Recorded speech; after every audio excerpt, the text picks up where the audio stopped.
तो अपना टॉपिक है आज का, धर्म एवं राजनीति में सम्यक दर्शन कितना आवश्यक है। फोर्थ टॉपिक है धर्म एवं राजनीति में सम्यक दर्शन कितना आवश्यक है। अब चूंकि यहाँ हिंदी मीडियम में ही ऐसे लिखना पड़ता है तो उसका इंग्लिश अवेलेबल नहीं तो कई बार क्या होता है कि कई क्वेश्चन जो थोड़े से वैसे होते हैं, फिलोसफिकल एस्पेक्ट के होते हैं, उनमें इंग्लिश हिंदी में बार बार पढ़ने पर थोड़ी क्लियरिटी बढ़ती है। आप जैसे कई प्रश्न जो आते हैं आपके मेंस के एग्जाम में, उसमें आप जरूर ये दोनों लैंग्वेज में पढ़ें, उससे बहुत क्लियरिटी आती है क्वेश्चन को समझने में। धर्म एवं राजनीति में सम्यक दर्शन कितना आवश्यक है, ये अपना हेडिंग है ऐसे का। मैं बार बार आपको बता रहा हूं कि ऐसे में शुरू करने में या लिखने का तरीका ये है कि हम अच्छे गुड से मॉर्निंग सर। टॉपिक को पढ़ें। गुड मॉर्निंग, है ना। अच्छे से टॉपिक को पढ़ें और उसकी पीछे फ्रेमिंग जरूर करें, क्योंकि फ्रेमिंग जब अपन करेंगे तब चीजें क्लियर होंगी कि इसमें हमको कितना आता है या कितना लिख पाएंगे। तो आप पीछे के रफ पेज पर फ्रेमिंग में जरूर टाइम दें। अब ये जो सवाल है इसमें 3 मेन वर्ड है ना, 3 प्रमुख शब्द है, धर्म, राजनीति और सम्यक दर्शन। ये 3 चीजें, इन 3 चीजों को जोड़ तोड़ करके मिलाकर अपन को पूरा लिखना है ऐसे। ठीक। सम्यक दर्शन कितना आवश्यक है, तो यहाँ सम्यक दर्शन बहुत महत्वपूर्ण शब्द है जो इन दोनों वर्ड्स को जोड़ रहा है भाई। जैसे सम्यक दर्शन का यहाँ मतलब सामान्य सा है कि धर्म और राजनीति में कितना मेल मिलाप या कितना जुड़ाव या कितना हार्मोनी जो होता है ना, सामंजस्य आवश्यक है। ये आपसे पूछा गया है कि भाई अब आप इसमें बिल्कुल ओपन है, आप कुछ भी स्टैंड ले सकते हैं। आप बोल सकते हैं कि धर्म राजनीति से एकदम अलग होना चाहिए। ये बहुत अतिवादी स्टैंड हो गया, है ना, एक्सट्रीम स्टैंड हो गया कि धर्म राजनीति से बिल्कुल अलग होना चाहिए। दूसरा है धर्म आधारित ही राजनीति होनी चाहिए। ठीक है, तो धर्म और राजनीति में कोई अंतर नहीं होना चाहिए। ये दूसरा, ये दोनों एक्सट्रीम स्टैंड हो गए। ठीक है, ये दोनों एकदम अलग अलग स्टैंड हो गए कि एक तो धर्म राजनीति का कोई संबंध नहीं होना चाहिए, एक है धर्म और राजनीति दोनों एक ही होनी चाहिए या धर्म आधारित ही राजनीति होनी चाहिए, जैसे कई धार्मिक देशों में ऐसा देखा गया है। ठीक, ये 2 स्टैंड हो गए। एक हो गया, एक जो दूसरा स्टैंड है वो, या बीच का जो स्टैंड है कि धर्म और राजनीति में एक समन्वय होना चाहिए, एक यथा उचित या बहुत जितना संभव है, आवश्यक है, उतना जुड़ाव होना चाहिए। एक दूसरे से ये उदासीन नहीं होने चाहिए। ठीक है, तो वहां तक धर्म राजनीति को प्रभावित करे जहां राजनीति सही लाइन पे रहे, संयम पे रहे, व्यवस्थित रहे, नैतिक रहे, और राजनीति को भी धर्म उतना प्रभावित करे जो आज के जमाने के लिए वह धर्म लाभकारी हो, व्यवहारिक हो, ठीक है, उपयोगी हो। ये इस तरह की चीजें अपन यहाँ 3 स्टैंड पे बात कर सकते हैं। राजनीति के अर्थ में कोई बहुत ज्यादा कंफ्यूजन नहीं है या बहुत ज्यादा विकल्प नहीं। राजनीति मतलब राजनीति, ठीक है, कि शासन व्यवस्था चलाने के लिए जो गतिविधियों का समूह है या सत्ता प्राप्त करने के लिए जिन गतिविधियां की जाती हैं उनको सम्मिलित रूप से राजनीति की संज्ञा दी जाती है। ठीक है, कि भाई सत्ता में आने के लिए जितने भी प्रयास हैं, चाहे वो आप चुनाव लड़ना हो, चाहे अपने जो उद्देश्य हैं, अपने जो मोटिव्स हैं उनको जारी करना हो, जनता के बीच में जाना हो, जनता से संवाद करना हो, इस तरह का, तो ये हम बोल सकते हैं। तो यानी कि राजनीति के अर्थ में कोई ज्यादा फेरबदल की संभावना नहीं। पर जहां तक धर्म का अर्थ है वहां ये डिस्कस करने की पूरी संभावना है कि यहाँ धर्म का अर्थ क्या लिया जाए। जैसे सामान्यतः धर्म का जो अर्थ है उसमें हम ये पढ़ते हैं फिलॉसफी में और इन सब में कि दो अर्थ में प्रचलित है। पूर्वी मतलब जो पूर्वी देश है उनमें धर्म का अर्थ अलग है और जो पश्चिमी देश है उनमें धर्म का अर्थ अलग है। पूर्व पश्चिम के अंतर को छोड़ के अपने के सामान्य पढ़े तो धर्म का अर्थ एक ये माना जाता है जो संप्रदाय फॉलो करते हैं। मतलब एक डूज डोंट्स की जो लिस्ट होती है, एक आध्यात्मिक सत्ता होती है, चाहे वो ईश्वर ले लो चाहे कोई पथ प्रदर्शक ले लो, जो आपको लेना हो, पर एक बीच में सेंटर पॉइंट होता है।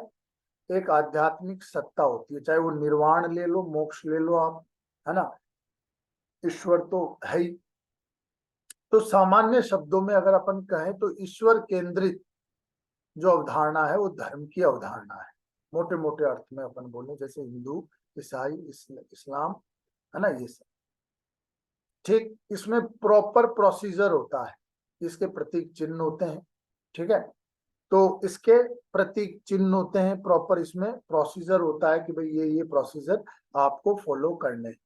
तो इसमें ये चीजें भी हैं।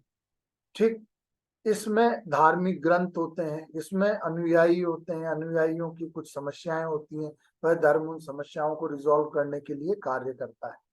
ठीक है, पूजा अर्चना, है ना, समर्पण, कुछ रीति रिवाज, ये सब का एक और ग्रंथ होते हैं, साहित्य होता है। ठीक है, तो इन सब का कॉम्बिनेशन धर्म कहलाता है सामान्य शब्दों। ठीक है, अगर हम दूसरे शब्दों की बात करें जो यहाँ या प्रमुखतः हमने भारत में या मेनली जैसे महात्मा गांधी के शब्दों में अपन देखें तो वो अर्थ मिलता है क्या। जैसे उन्होंने कहा धर्म विहीन राजनीति मृतदेह के समान।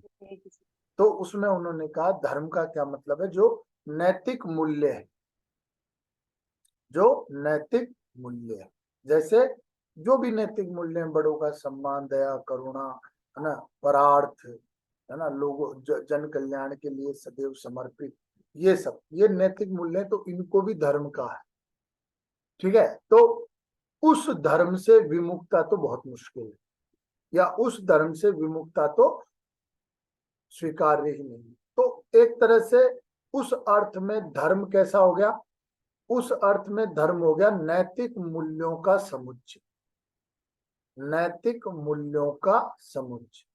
और इसमें भी आध्यात्मिक सत्ता या आध्यात्मिक जो एक अवस्था है, सत्ता मतलब जैसे ईश्वर हो गया, ठीक है, सत्ता मतलब कोई भी पथ प्रदर्शक हो गए, जैसे महावीर स्वामी हो गए, महात्मा बुद्ध हो गए, इनको भी बाद में जाके एक आध्यात्मिक या भगवान जैसा रूप ही दिया गया।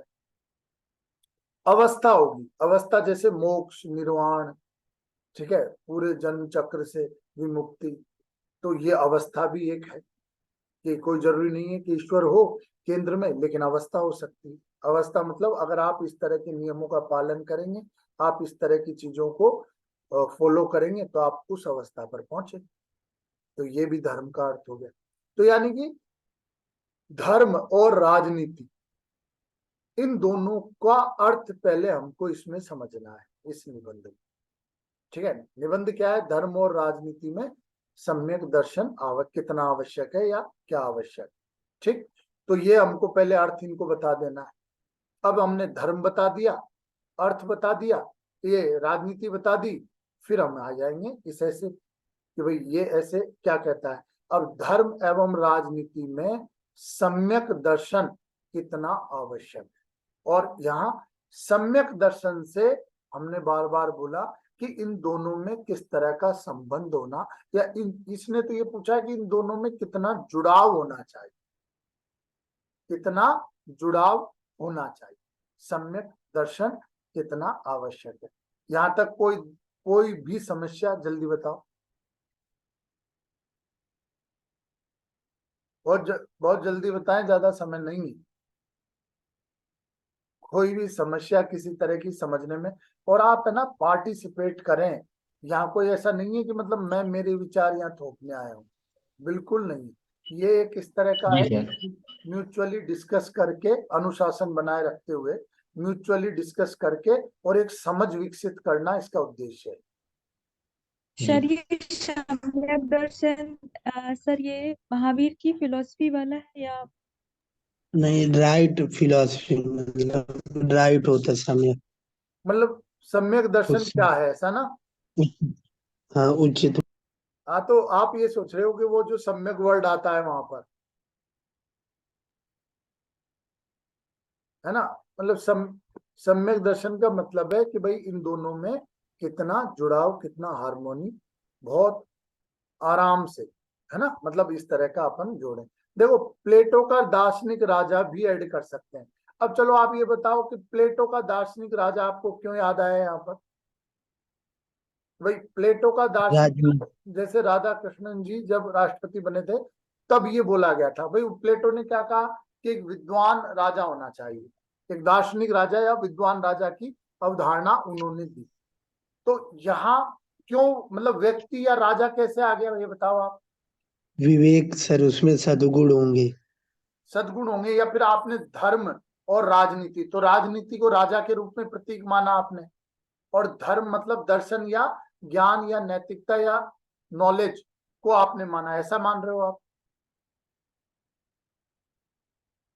ऐसा मान रहे हो कि भाई राजा, एक दार्शनिक राजा मतलब धर्म यानी ज्ञान उसको आना चाहिए, और राजनीति मतलब राजा, जो दो शब्द में सम्मिलित। ठीक है, तब तो ये ठीक है, लेकिन बहुत एग्जैक्ट अर्थ उस संदर्भ में नहीं है। धर्म मतलब सर कौटिल्य के जनरल। राजऋषि सिद्धांत को बता सकते हैं? कौटिल्य के सर कौटिल्य के राजऋषि सिद्धांत को। आप बता सकते हैं, बता राज सकते हैं, लेकिन एक बात बताओ पहले यस। आप। देखो, कनेक्ट तो अपन बहुत स्लाइडली करी, मतलब बहुत साइड से कर ही सकते हैं इन सब थ्योरीज को, पर एग्जैक्ट अर्थ क्या है इसका? एग्जैक्ट अर्थ है धर्म, और एग्जैक्ट अर्थ है राजनीति।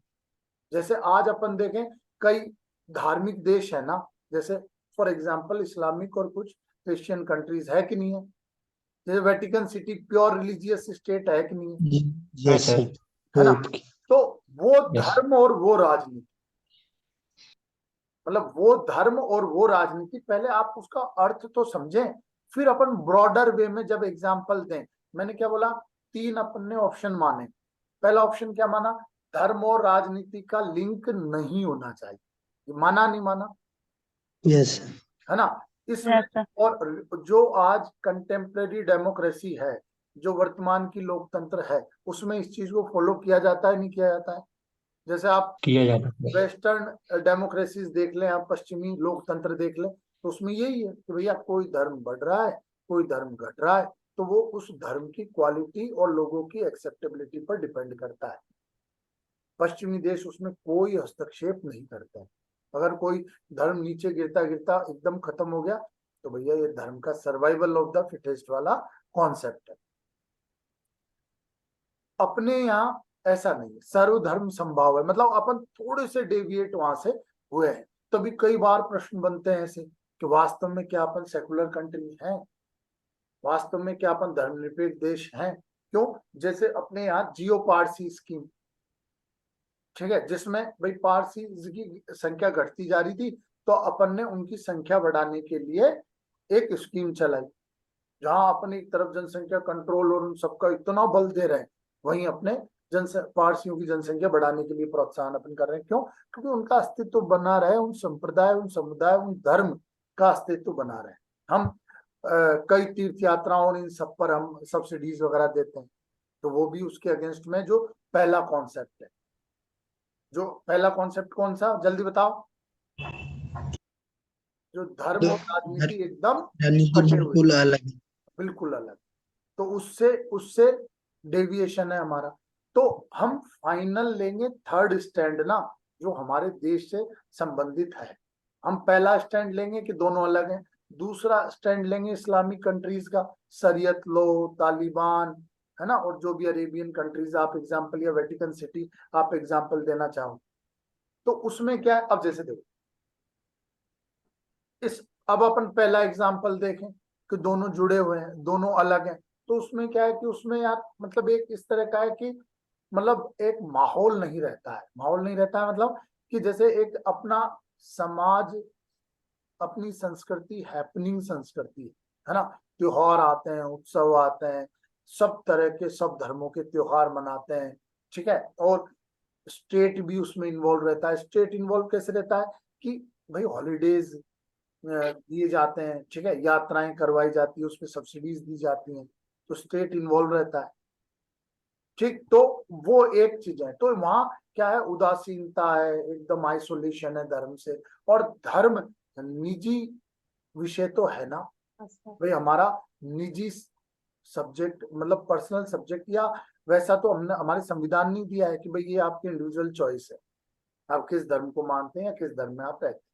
तो जब व्यक्ति का निजी जो धर्म है, निजी आस्था है, निजी संस्कृति है, तो वो उसको जब थोड़ी बहुत एक लिमिट में स्टेट सपोर्ट करेगा या उसके सराउंडिंग माहौल बनाएगा, तो व्यक्ति खुश रहेगा, व्यक्ति इन्वॉल्व रहेगा, है ना। समाज, संस्कृति, इन सब में व्यक्ति मिला जुला रहेगा, वो इन्वॉल्व रहेगा, वो कभी आइसोलेशन में नहीं जाएगा, निराशा नहीं होगी, तनाव नहीं होगी, तो उस तरह का माहौल रहेगा। अब वेस्टर्न कंट्रीज में आप ये देख लो, ठीक है, मतलब वहां जैसे गन फायर और ये सब आम घटना हो गई है अब, ठीक है, विकृति, डिप्रेशन, सुसाइड्स, ये आम घटना हो गई है, बहुत वेग से थॉट, ये सब आम घटनाएं हो गई हैं, ठीक है। तो मतलब एक उसका दुष्प्रभाव तो पड़ रहा है। जैसे आप ये एक सोच के देखें कि व्यक्ति को प्योर फ्रीडम में दें, है ना, जैसे वेस्टर्न कंट्रीज या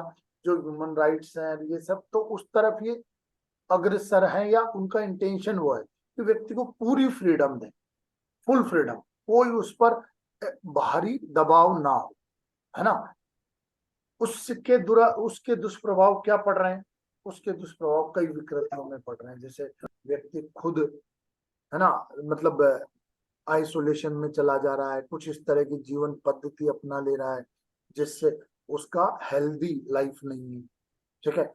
फिर जैसे पर्सनल रिलेशंस में फेलियर, डिवोर्स बढ़ना, लिव इन रिलेशनशिप के फेलियर्स, ठीक है, परिवारों, सेल्फ सेंट्रिक भी होते जा रहा है, सेल्फ सेंट्रिक होता जा रहा है, ठीक है, बहुत अजीब सी उसकी थॉट्स होती जा रही है, वो उन चीजों को भी, नैतिकता का ह्रास भी हो रहा है ना सर? जी बेटा, नैतिकता का ह्रास। हाँ, नैतिकता का ह्रास। अब जैसे मान लो कई लोग आपने देखा होगा जेंडर चेंज कर रहे हैं, तो ये भी तो विकृति, मतलब एक तरह से तो विकृतिपूर्ण थॉट ही है ना, ये विकृतियां ही हैं, ठीक है। तो उस तरह की चीजें, तो मतलब एक अगर व्यक्ति पर एक थोड़ा बहुत गाइडिंग प्रिंसिपल्स का बंधन नहीं रहा, तो फुल फ्रीडम में भी व्यक्ति मिसगाइड हो जाता है या डायरेक्शन लेस हो जाता है। इस अंततः जाकर वहां उसको निराशा, असंतुष्टि और उस तरह की चीजें मिलती है। वेस्टर्न कई स्टडीज में, कई पेपर्स में इस तरह की चीजें की गई, बोली गई, ठीक है सर एक तो संविधान में युक्ति युक्त प्रतिबंध, हाँ। तो अब वो तो संविधान में लगाया गया है इसी तरह। तो समाज में भी एक युक्ति युक्त प्रतिबंध होने चाहिए भाई। समाज में जी सर। युक्ति युक्त प्रतिबंध जैसे कि भाई आप और लोगों से किस तरह के व्यवहार करते हो, समूह में किस तरह से आप रहते हो, ठीक है। ये तो कुछ तो बाइंडिंग प्रिंसिपल्स होने चाहिए। सर अब नैतिक आचरण संहिता बोल हाँ, सकते हैं। नैतिक आचरण संहिता होनी चाहिए। अब आप देखो प्योर बाइंडिंग प्रिंसिपल, एकदम सब चीजें फिक्स कर दी गई हैं, ये धार्मिक देश, ठीक है। वहां जो धर्म का कोड ऑफ कंडक्ट है वही इम्प्लीमेंट किया जा रहा है। अगर उससे थोड़ी जी बहुत सर। भी आपने डेविएशन कर दिया तो आपको पनिशमेंट मिलता है। रिजिडनेस है sir, rigidness of the culture, rigidness of the culture, ठीक है। ये धर्म का मतलब एकदम धर्म पर आधारित अगर कोई समाज है तो उसमें अंधविश्वास, रूढ़िवाद, पाखंडवाद, है ना, मानव अधिकारों का उल्लंघन, तो ये सब इश्यूज क्रिएट होते हैं। यस और नो? जैसे भारतीय संस्कृति में आश्रम व्यवस्था दी गई है, पूरा व्यवस्थित जीवन कर दिया गया है उसको मानव का। हाँ, वो व्यवस्थित, मैं आपको दो जी चीजें सर। समझा रहा हूँ अभी सिर्फ मैं दो चीजें समझा रहा हूँ। प्योर फ्रीडम, मानव को पूर्ण स्वतंत्रता, वो भी ठीक नहीं, और मानव पर पूर्ण बंधन, वो भी ठीक नहीं। पूर्ण बंधन जैसे अफगानिस्तान सर अभी देखा जा रहा है। जैसे अफगानिस्तान आप एग्जांपल ले सकते हो, कुछ अरेबियन कंट्रीज जहाँ शरीयत लॉ या उस तरह के सर लॉ, महिलाओं को पर्दा नहीं करने पे वहां पे मतलब सब लोगों के बीच में मार दिया जाता है इस्लामिक कंट्रीज में वो। सर महसा अमीनी सबसे बड़ा एग्जाम्पल है सर। हाँ। तो मतलब ये दोनों एग्जाम्पल आपको समझ में आया कि नहीं आया? सर एक तो पूर्ण पश्चिमी देशों वाला जी सर, और आया। धर्म आधारित, यानी कि धर्म राजनीति से पर पूर्णतः आधारित है, तब भी दिक्कत हो रही है जो धार्मिक देशों में दिक्कत है। धर्म राजनीति से पूर्णतः स्वतंत्र है। यहाँ राजनीति तो तो अपन ले रहे हैं स्टेट, ठीक है भाई। यस चलो ये बात बताओ कि राजनीति का मतलब स्टेट से क्यों? सर पॉलिटिकल एडमिनिस्ट्रेशन रहेगा। इसी के व्यवहारिक रूप से। भाई जैसे पॉलिटिकल पार्टीज में जो प्रिंसिपल्स अडॉप्ट करेंगे, जिस तरह से चुनाव होंगे, जिस तरह से लोग पार्टिसिपेट करेंगे, फाइनली गवर्नेंस तो वही बनने वाली है ना। ये सर बहुदलीय सरकार की व्यवस्था, लोकतंत्र। मतलब फाइनली सरकार उन्हीं चीजों से युक्त बनने वाली है, और जब सरकारी तो स्टेट है तो फिर उसी तरह की नीतियां, उसी तरह के कानून और उसी तरह के ऑर्डर्स पास हो। यस और नो? Yes sir.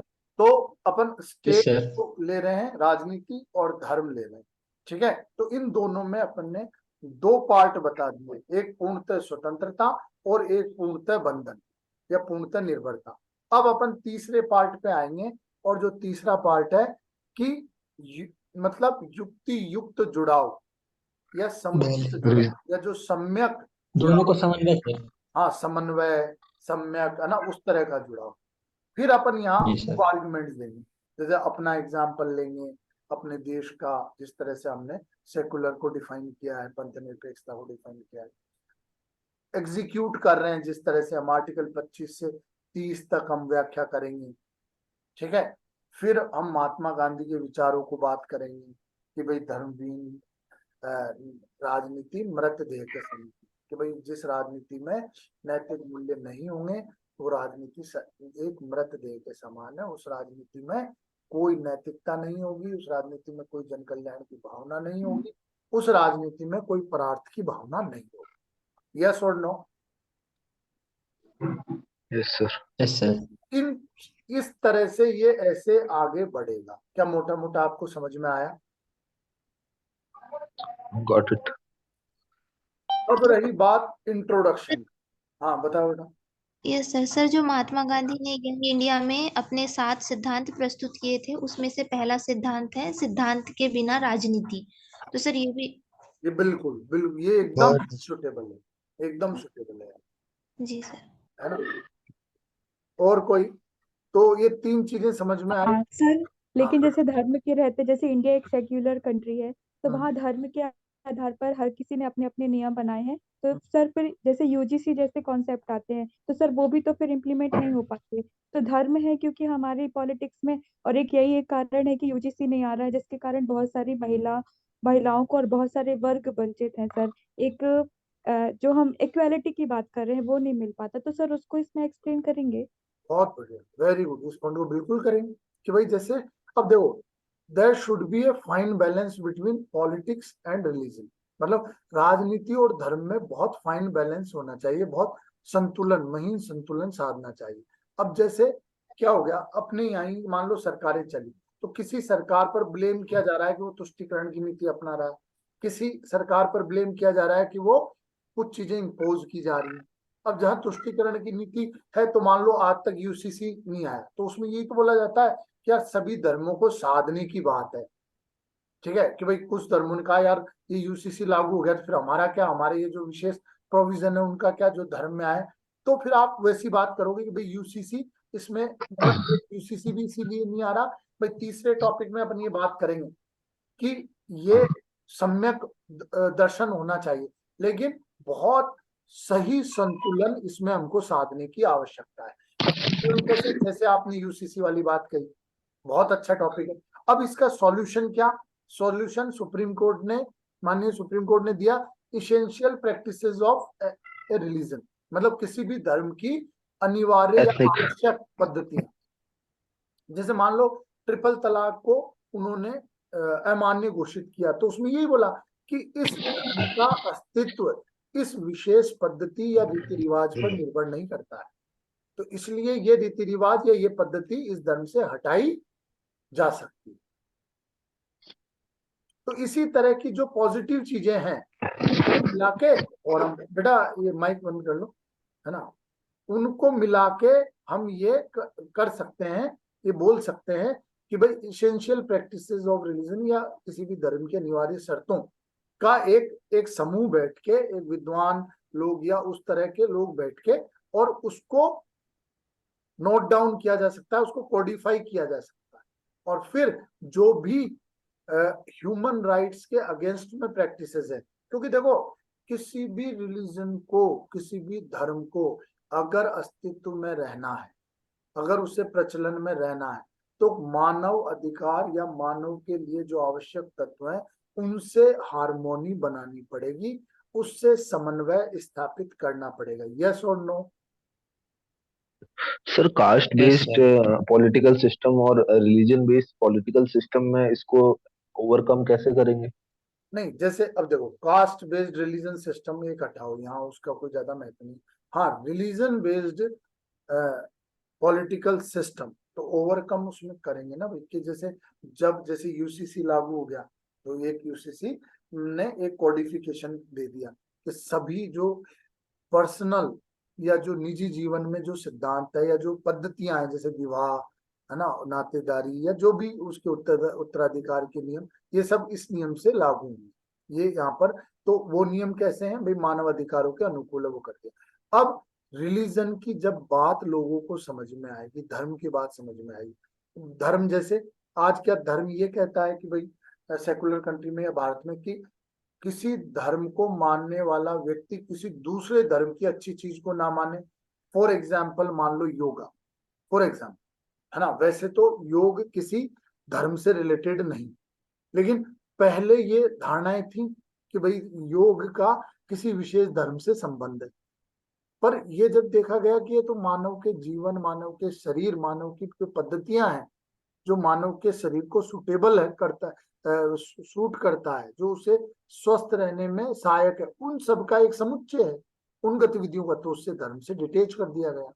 ऐसी कई सारी चीजें हैं, जैसे राजनीति में या उम्मीदवार के चयन में है, तो ये सब चीजें जब साक्षरता का लेवल उतना बढ़ेगा, जागरूकता उतनी बढ़ेगी, जब रिलीजन को मॉडरेट व्यू में या बहुत उदार वे में प्रस्तुत किया जाएगा कि भाई ये सुख, मतलब एक अच्छा जीवन जीने की पद्धति है, बस लोगों को संगठित करने, लोगों को किसी विशेष चीज के लिए मोटिवेट करने, लोगों को किसी विशेष चीज के लिए आंदोलित करने के लिए वैसी चीज नहीं है, बस ये आपकी जीवन पद्धति को कोडिफाई करता है, संतुलित करता है। अगर इस तरह के जब अवेयरनेस लोगों में आई, समझ आई, तो वो किसी भी धर्म के प्रति कट्टर नहीं रहेंगे और हर धर्म की अच्छी चीजें वो एक्सेप्ट कर लेंगे, जो उन्हें सबसे ज्यादा अच्छा लगा उसके वो सदस्य रह जाएंगे। कोई बिना धर्म के भी रह सकता है, तो कोई ऐसी बाइंडिंग वाली चीजें नहीं होंगी। यस और नो? जैसे आज कई लोग होंगे, कई, मतलब एटलीस्ट अगर परसेंटेज में अपन देखें तो मैं सोचता हूँ 30 या 35% लोग तो ऐसे होंगे जो लगभग कभी कभी जीवन में सभी धर्मों के संस्थाओं में चले जाते हैं। यस और नो? कि वैसा रिचनेस कि ये मंदिर या इंस्टीट्यूशन इस विशेष धर्म से तो मैं यहाँ नहीं जाऊं, ठीक है। तो उस तरह की भी चीजें हो सकती हैं, है ना भाई। तो सब इंडिविजुअल पे डिपेंड करता है, हो सकता है आपका ऐसा एक्सपीरियंस हो या आपकी ऐसी, पर ये ऐसी विचारधारा हो कि नहीं ऐसा तो नहीं हो सकता, तो ये आपके ऊपर है। निबंध पूरा सब्जेक्टिव मैटर है, पर अपने को कौन सी चीजें वहां लिखनी है जो कॉन्स्टिट्यूशन से मैच करे, अपने गवर्नेंस से मैच करे, अपने कंट्री के जो बेसिक प्रिंसिपल्स हैं उनसे मैच करे, जो हमारी सोसाइटी के वैल्यूज हैं उनसे मैच करे, उस तरह की चीजें आप लिख सकते हो, ठीक है। तो तीसरे पॉइंट को अपन एलोबरेट करेंगे। तीसरे पॉइंट के एलोबरेट कैसे करेंगे कि दोनों में हार्मोनी होनी चाहिए, और हार्मोनी किस हद तक होनी चाहिए, समन्वय होना चाहिए। किस हद तक होना चाहिए कि जो प्रिंसिपल्स इन टोटलिटी में मानव या मानवाधिकार या मानव में किसी विशेष समूह जैसे महिलाएं, वृद्ध, बच्चों, उनके अगेंस्ट में उनको डिटेच करना चाहिए, उनको एक्सेप्ट नहीं करना चाहिए। और जो अच्छी चीजें हैं, जो ओवरऑल सोसाइटी के लाभकारी हैं, जो ओवरऑल सोसाइटी समाज में के लिए लाभकारी है, उन चीजों को राजनीति से जोड़ देना चाहिए। एक घोषित रूप से नहीं, वो अपने आप ही जुड़ जाता है, आचरण में जुड़ जाता है, ठीक है, व्यवहार में जुड़ जाता है। तो क्योंकि व्यक्ति उस समाज में ही बॉर्न एंड ब्रॉट अप है, तो उसमें वो कैरेक्टरिस्टिक्स होते हैं। सर मेंटेनिंग कम्युनल हार्मोनी ऐसा लिख सकते हैं? हाँ हाँ बिल्कुल, मेंटेनिंग मेंटेनिंग कम्युनल हार्मोनी हर धर्म बताता है। हर धर्म उस चीज को, मानव से सद्भाव, मानव से विश्वास, मानव से सहयोग में रहने को हर धर्म मोटिवेट करता है। तो ये चीज बिल्कुल लिख सकते। तो इस तरह का ये ऐसे रहेगा, ठीक है। इंट्रोडक्शन सर हम अपने देश के अनुसार इसमें समन्वय दिखा सकते हैं और अपनी देश की व्यवस्था का समर्थन कर सकते हैं। बिल्कुल कर सकते, बिल्कुल कर सकते। और जो इनिशिएटिव्स लिए जा रहे हैं उनका रेफरेंस दे सकते हैं, जैसे किसी ने कहा यूसीसी और इस तरह का, या जो हमारे कॉन्स्टिट्यूशन में प्रोविजन है आर्टिकल 25 से लेकर 30 तक, उन सब का रेफरेंस अपन दे सकते हैं। इंट्रोडक्शन आप किसी भी घटना से ले सकते हैं। इंट्रोडक्शन बहुत सारी घटना है, ठीक है। कोई मान लो कम्युनल राइट्स हुए हैं, या कई जगह कोई धर्म और राजनीति में विवाद हुआ है ना। कई जगह जैसे मान लो नेपाल के एग्जाम्पल से ले सकते थे कि पहले जब नेपाल का कॉन्स्टिट्यूशन बन रहा था तो it was suppose to be a religious country, कि भाई वो एक धार्मिक देश, ऐसा था चर्चा में कि धार्मिक देश बनने की ओर अग्रसर है। पर फाइनली उन्होंने कॉन्स्टिट्यूशन में प्रोविजन सेकुलर स्टैब्लिश की। सर हिस्टोरिकल दे सकते हैं कि यदि हम वैदिक टाइम से देखें या मौर्यस में भी, तो पुरोहित और प्रीस्ट जो होते थे उनका एक स्पेसिफिक रोल होता था राजा को गाइड करने के लिए। हमेशा ही एक तीर्थ की तरह रहे हैं मौर्य में भी, वैदिक टाइम में भी। और जब जो जुरिस्डिक्शन भी होता था उसमें भी किंग पुरोहित से पूछकर जस्टिस करते थे। तो ये एक बता सकते हैं इसको। बिल्कुल बता सकते हैं, उस तरह की भी चीजें ले सकते हैं, पर उस रेफरेंस से फिर उठा के और फिर बाद में उस तरह का कि ये फिर पहले तो वो सलाहकारी था, पहले तो वो एक Yes. सहयोग के लिए था, बाद में वो बाध्यकारी होता गया, है ना। Yes, फिर बाद में yes, धर्म sir. और ये सब बाध्यकारी होते गए, तो कहीं न कहीं रूलर्स ने उसको अपने ऊपर बोझ समझा, या ऐसा समझा कि यार इनडायरेक्टली तो शासन ये लोग कर रहे हैं, Yes, sir. है ना। तो सर अतिवादी आपको भी बता सकते हैं जी। सर वर्तमान सरकार का वसुधैव कुटुंबकम भावना व्यक्त कर सकते हैं ना सर? हाँ, ये वसुदेव कुटुंबकम कर ही सकते हैं, आराम से करें। सर जैसे अलाउद्दीन खिलजी का कथन था कि मैं नहीं जानता कि शरीयत का कानून क्या है, मैं तो राजनीति और अपनी मतलब राज्य के हित में जो होगा मैं वही करूंगा। और उन्होंने राजनीति से ये जो वो होते हैं, क्या बोलते हैं उनको, मुल्ला वगैरह, ऊपर काजी वगैरह, इनको दूर रखा था। हाँ बिल्कुल, आप उचित जगह इनका उपयोग कर सकते हो, उचित जगह, यस सर। है ना, कि भाई फिर वो शासन व्यवस्था को थोड़ा सफल कर सके, शासन व्यवस्था को व्यवस्थित कर सके, अपने अकॉर्डिंग चला सके, अपनी पॉलिसीज इंप्लीमेंट कर सके, उचित जगह सर कर सर धम्म नीति अकबर ऑफ का दीन अशोक से इलाही धर्म मेंशन। हाँ, धम्म बहुत अच्छा एग्जाम्पल है। सर धम्म से अकबर स्टार्ट का कर दीन सकते इलाही धर्म हैं। हाँ, अकबर अकबर का दीन दीन इलाही। इलाही धर्म। हाँ, अकबर का दीन इलाही, तो धम्म या अकबर का दीन इलाही, ये बहुत अच्छे एग्जाम्पल्स हैं स्टार्ट करने के लिए, बहुत अच्छे एग्जाम्पल्स। तो मतलब काफी मैटर है अपने पास, नहीं है। जी सर है। सर वर्तमान का अयोध्या मंदिर केस वाला भी डाल सकते हैं क्या, जैसे राजनीति भी इसमें थोड़ा सा मतलब उस तरह का रहेगा कि वो राजनीति में कहीं नहीं है ना, मतलब वो एक तो एक कंट्रोवर्शियल भी रहेगा। कंट्रोवर्शियल टॉपिक भी है, तो अपन मतलब टॉपिक भी अलग है ना, टॉपिक है धर्म और राजनीति। तो उस तरह की चीजें ना लिख के अपन कहीं ना कहीं जो ऐसे एग्जाम्पल्स हैं जहाँ शासन चलाने में उन नीतियों का पालन किया हो, शासन चलाने में, जैसे राम राज्य की आप कल्पना कर सकते हैं, राम राज्य के बारे में आप लिख सकते हैं। मतलब सर पॉलिटिकल एजेंडास को एग्जेजरेट करना है सर, पृथक करना है। हाँ, पृथक करना है, और कुछ जगह लिंक भी करना है जहां धर्म सही गाइडेंस देता है। जैसे मान लो पर्यावरण के संरक्षण के लिए कई धर्म प्रमोट करते हैं, कई धर्म उस चीज को प्रमोट करते हैं, कई धर्म उस चीज में बहुत अच्छी सजेशंस देते हैं, तो उन सजेशंस को एक्सेप्ट करना वाइल मेकिंग पॉलिसी। हाँ सर, नेचर वर्शिपर हाँ, नेचर काइंड ऑफ। वर्शिप है। तो ऐसा मतलब लिंक मतलब डीलिंक भी करना है और जोड़ना भी, लिंक भी जोड़ना भी और पृथक भी रखना है उचित। तो और ये तो अपने आर्ग्यूमेंट्स लिए फिर उसमें होलिस्टिक आंसर हो जाएगा सर। होलिस्टिक आंसर हो जाएगा। फाइनली अपने को भाई मानव के अनुकूल, नेचर के अनुकूल, हमारा जो संविधान के जो गाइडिंग प्रिंसिपल्स हैं उनके अनुकूल, ठीक है, सौहार्द, सहयोग, है ना, टॉलरेंस, ठीक है, मतलब सांप्रदायिकता को अलग करना, है ना, बंधुत्व। आपस में मेल जोल बढ़ाना, विश्वास बढ़ाना, सामाजिक ताने बाने को जोड़े रखना, इस तरह की चीजें मतलब सर जो जो प्रिएम्बल में पॉइंट्स दिए हैं उनको भी कंसीडर करके हम कंसिडर पॉइंट्स। उपयुक्त जगह कंसिडर कर सकते हैं। और कोई आर्ग्यूमेंट्स, कोई सजेशंस? कंक्लूजन तो वैसे करना ही है, इंट्रो में अपन ने 2-4 चीजें देख ली हैं, वहां से कहीं से भी अपन उठा सकते हैं, ठीक है। आज सर इसके अलावा ये जो राज्य वाला पॉइंट बताए थे आपने, जैसे राज्य इसका प्रमोशन करता है, तो सर जी उसमें जो अभी रेलवे कर्मचारियों को 78 दिन का अतिरिक्त बोनस दिवाली के अवसर पर दिया गया था, तो अपन इसको भी राज्य के इसमें डाल सकते हैं। हाँ, इसको भी डाल सकते हैं, और जैसे हज यात्रा में सब्सिडी है उसको डाल सकते हैं, है ना। यस। कई कई धार्मिक संस्थाओं के लिए राज्य जमीन अलॉट करता है, उसको डाल सकते हैं, जी जी है सर। ना। कई मतलब जैसे उनके टैक्स फ्री करता है चीजें, और ये सभी इसको डाल सकते हैं। तो सर्वधर्म संभाव वाली चीजें डाल सकते यस सर। हैं, ये चीजें भी डाल सकते हैं। ठीक है, तो आज के लिए इतना रखें।